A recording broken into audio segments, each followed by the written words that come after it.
Mythical Monkey! From haunted houses bursting into flames to roller coasters that have decapitated people, we look at 10 deadliest theme park accidents of all time. Number 10. Kings Island. On June 9, 1991, death stalked the grounds of Kings Island Amusement Park. In one incident, a man fell into a pond. A friend, 20-year-old William Hatecoat, and a 20-year-old park employee named Daryl Robertson attempted to rescue him. All three suffered an electric shock, fatal to both Hatecoat and Robertson. Only an hour later, 32-year-old Candy Taylor fell from a ride called the Flight Commander and died from the impact. Perhaps not coincidentally, the grounds of Kings Island has been rumored to be haunted. People have reported seeing a little girl in a blue dress. In 2012, an episode of the Sci-Fi Channel's Ghost Hunters was filmed at the park. Number 9. Oakwood Theme Park. In April 2004, 16-year-old Hayley Williams visited Oakwood Theme Park with her family. While riding Hydro, a water roller coaster, she suddenly flew out of her car, falling 30 meters to the ground. She later died of internal injuries. The park was fined £250,000 for negligence after it was discovered that the employees habitually declined to check the bars and seatbelts that held the riders in place on the Hydro. The ride was closed for a year after Hayley's death and then renamed Drenched. Number 8. Action Park. New Jersey's Action Park boasted perhaps the worst reputation of any amusement park in history. The place was a perfect storm of unsafe rides, drunken patrons, and disinterested teenage employees. Countless injuries were suffered on the park's water slides. At least 6 people were killed during the park's history, including 3 drownings, an electrocution, and a heart attack allegedly caused by the shock of frigid water between a rope swing. One man died when the car he was riding on leapt off the alpine slide, causing him to smash his head on a rock. By 1998, the crushing weight of lawsuits forced the owners to close down Action Park. A few years later, it was reopened in a sanitized version as Mountain Creek with a new emphasis on safety. The reckless and sinister history buried beneath signs and regulations. Number 7. Discovery Cove. Part of SeaWorld in Orlando, Florida, Discovery Cove aims to give its guests an interactive experience, with the opportunity to snorkel among tropical fish and interact with dolphins, otters, and monkeys. Yeah.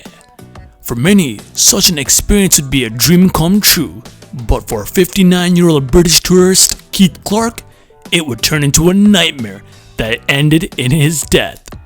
While swimming at the park, he cut his toe on a piece of coral.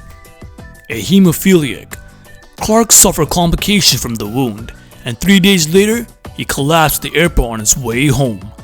Suffering from septic shock, he was flown home to England, where doctors attempted to save him by amputating his legs below the knee. Their efforts would come too late, and Clark died of Group B streptococcus septicemia after his organs failed. I don't even think I pronounced that right, but who gives a flying? Number 6. The Cyclone. Today, Brooklyn's Coney Island is a pale imitation of his glory days before World War II. But a few of his better known landmarks, including the Wonder Wheel and Cyclone, continue to operate. The Cyclone, a wooden roller coaster, was built in 1927 and has been inducted into the National Register of Historic Places. When it opened, the ride cost a mere 25 cents compared to the $9 fare you will pay to ride it today. The rickety coaster has been tied to several injuries and at least 3 fatalities. The latest at 50-year-old Keith Shorasa, whose neck was broken by the force of the Cyclone's first drop.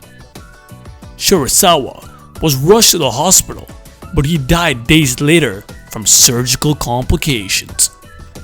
Number 5. Gulliver's World Theme Park. In July 2002, 15-year-old Salma Salim, who had Down syndrome, fell more than 6 meters from a Ferris wheel at Gulliver's World theme park. Salem died of a head trauma. An investigation in the wake of the incident found that the girl had wanted to ride with her mother, but park employees thought she was too big and instructed her to sit in her own gondola. Neither Salma nor her mother were fluent enough in English to protest, and the girl apparently clambered out of her seat and dropped out soon after the ride had just begun. Although her lap bar was found to be locked following the accident, the park was heavily fined for health and safety violations. Number 4. Six Flags Great Adventure. Six Flags Great Adventure's Haunted Castle attraction was typical of most haunted houses. A quick walk through a darkened space where employees dressed as ghosts and goblins leaped out to frighten you. But on May 11, 1984, parkgoers experienced true horror when the castle burst into flames.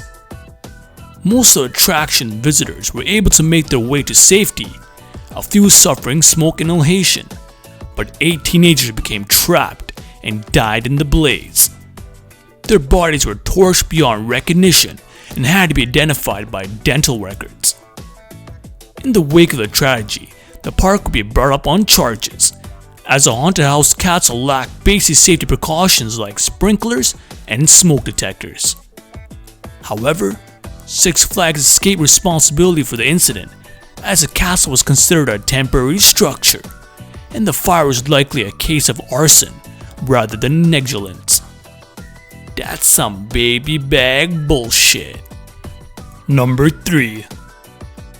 Six Flags Kentucky Kingdom. The Superman Tower of Power at Six Flags Kentucky Kingdom was the site of its own grisly incident. The Superman ride lifts its passengers about 17 stories and then subjects them to a dizzying freefall. Unfortunately, on the 21st of June 2007, a cable broke, wrapping around 13-year-old Caitlin Lassiter's neck and legs. She was able to free the cable from around her neck, but it snapped taut around her legs as the ride descended, severing her feet. Surgeons were able to reattach the girl's right foot. Shortly thereafter, the ride was removed from the park. Number 2. The Big Dipper Battersea Fun Fair. In 1951, Battersea Park in London unveiled the fun fair as part of the Festival of Britain. The major attraction of the fair was the Big Dipper roller coaster. Though it did not appear nearly as intimidating as some of the twisted steel monstrosities usually seen at theme parks today, the Big Dipper was extremely dangerous. In 1972, there was a terrible incident where one of the coaster cars broke loose and rolled back into the station. 5 children were killed and many more injured. The incident would mark the death of the Battersea Fun Fair, which limped on until 1974 before shutting down. Number 1. Six Flags Over Georgia. Batman the Ride is a roller coaster that takes riders through the streets of Gotham City and the depths of the Batcave. In June 2008, the ride claimed the life of a 17-year-old Asia LeSean Ferguson. Ferguson had lost his hat while riding on the coaster and, determined to get it back, climbed over 2 fences and ignored signs that warned him of danger. Unfortunately, the boy wandered into the path of the ride as it thundered along at 80 km per hour, and he was decapitated. 6 years earlier, a groundskeeper was killed under similar circumstances when he approached the ride while in motion and was hit in the head by the leg of someone on the coaster. That's it for today's countdown, guys, and as always, stay mythical!